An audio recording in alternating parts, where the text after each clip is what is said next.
प्राकृतिक चिकित्सा, पंचकर्म और योगा का अद्भुत संगम। एसपीपीसी पतंजलि वेलनेस सेंटर। नमस्कार, मैं हूं अंकिता शुक्ला और आज हमारे साथ सुनीता दुग्गल जी है बात करने के लिए, तो उनसे बातचीत करते हैं। मैम देखिए, निकाय चुनाव होने वाले हरियाणा में, जिसको लेकर बीजेपी कितनी तैयार है? बहुत तैयार है, क्योंकि जिस तरह से केंद्र के अंदर माननीय प्रधानमंत्री नरेंद्र मोदी जी के नेतृत्व में जो सरकार बनी है और उसके बाद हरियाणा में माननीय मुख्यमंत्री नायब सिंह सैनी जी के नेतृत्व में सरकार बनी है, तो इससे मालूम पड़ता है कि लोग जो हैं, जनता जो है, वो संतुष्ट है हमारी भारतीय जनता पार्टी की सरकार से। डबल इंजन की सरकार फिलहाल में है और निकाय चुनाव के अंदर जीत दर्ज करके भारतीय जनता पार्टी जो है वो ट्रिपल इंजन की सरकार जो है बनाएगी। मुझे इस बात की पूरी उम्मीद है। मैम देखिए, कल केजरीवाल ने यहाँ पे महिला सम्मान योजना घोषणा कर दी, जिसकी राशि पहले 1,000 रुपए थी, अब उसको दुगना कर दिया गया है। वहीं हम अगर महाराष्ट्र और हरियाणा में नजर डालते हैं तो वहाँ पे भी राशि 2,100 रुपए ही थी, और अब केजरीवाल कहीं ना कहीं बीजेपी की राह पे ही चलते नजर आ रहे हैं। क्या कहेंगे इसको लेकर? देखिए, मुझे लगता है कि भारतीय जनता पार्टी की सरकारें जहाँ कहीं पर भी हैं, राज्य में भी और केंद्र में भी, जो अच्छे काम करती है ना, उन अच्छे कामों को जो है वो ज़रूर फॉलो करना चाहिए। हर किसी भी सरकार को करना चाहिए।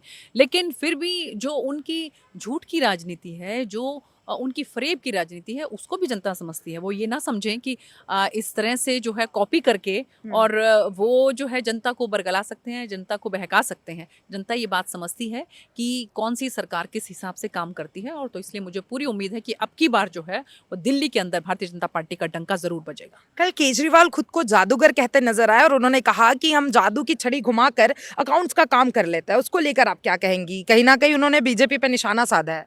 नहीं, ये जादू की छड़ी का उन्होंने हरियाणा में इस्तेमाल क्यों नहीं किया? बाकी दूसरे राज्यों में जादू की छड़ी कहाँ चली गई? तो ये देखिए, इस तरह की बातें करके वो जनता को बहला फुसला रहे हैं, लेकिन जनता समझ चुकी है और मुझे पूरी उम्मीद है कि अब की बार दिल्ली के अंदर जो है भारतीय जनता पार्टी की सरकार बनेगी। मैम, हरियाणा पे एमएसपी को लेकर वहाँ पे जो फसलों पे एमएसपी देनी थी वो मंजूरी मिल गई, लेकिन केंद्र सरकार से किसान नाराज चल रहा है, वो कब तक सॉल्व हो सकता है किसान और केंद्र के बीच? देखिए, किसान हमारे भाई हैं। जब तक बैठकर इन समस्याओं का जो है, इसके बारे में पूरा विचार नहीं करेंगे, तब तक जो है समाधान निकलना मुश्किल है। मैं ये उम्मीद करती हूँ कि जल्द से जल्द जो है हमारी सरकार की तरफ से भी और हमारे किसान भाइयों की तरफ से भी डेलीगेशन जो है वो बैठे और इसके ऊपर बात करें। क्योंकि हम अपने ही देश के अंदर जो है, क्योंकि चाहे हम सरकार की बात करें, चाहे किसान भाइयों की बात करें, दोनों ही इस देश की तरक्की चाहते हैं। तो मुझे लगता है कि अगर वो बैठ के इसका समाधान निकालेंगे तो ज़रूर समस्या का समाधान निकलेगा।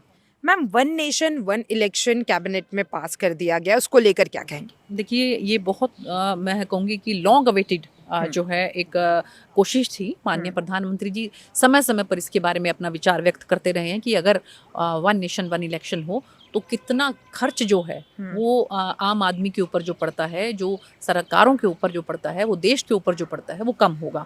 और मुझे पूरी उम्मीद है कि वन नेशन वन इलेक्शन जो है वो दोनों सदनों में भी पास होगा। और जो है इसको फिर हम आने वाले समय में हम देखेंगे कि किस तरह से कि पूरे देश के अंदर जो है वन नेशन में वन इलेक्शन होता है, और उसके बाद 5 साल तक लगातार जो है वो सभी सरकारें जो हैं अपना काम करेंगी। नहीं तो पूरा का पूरा 5 साल तक जो है वो इलेक्शन मोड में ही जो है, चाहे पार्टीज की बात करें, चाहे सरकारों की बात करें, वो इलेक्शन मोड में ही रहते हैं। तो एक बहुत अच्छी पहल है हमारे माननीय पूर्व राष्ट्रपति जो कोविंद जी हैं, उनके नेतृत्व में जिस तरीके से इसके ऊपर पूरी अपनी मंजूरी दी गई है और उसको कैबिनेट में भी पास किया गया है। अब मुझे पूरी उम्मीद है कि दोनों सदनों में भी ये पास होगा।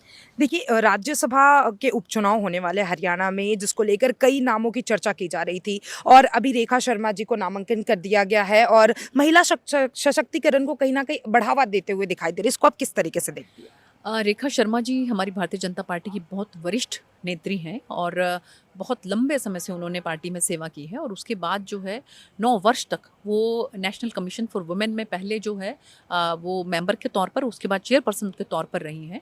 और उसके बाद उनको राज्यसभा के लिए, जैसे जो है हमारी हरियाणा जो है पार्टी में भारतीय जनता पार्टी की तरफ से मनोनीत किया गया है। और उस इलेक्शन में क्योंकि कोई और कैंडिडेट नहीं है तो नेचुरल है कि वो राज्यसभा की सांसद बन रही हैं।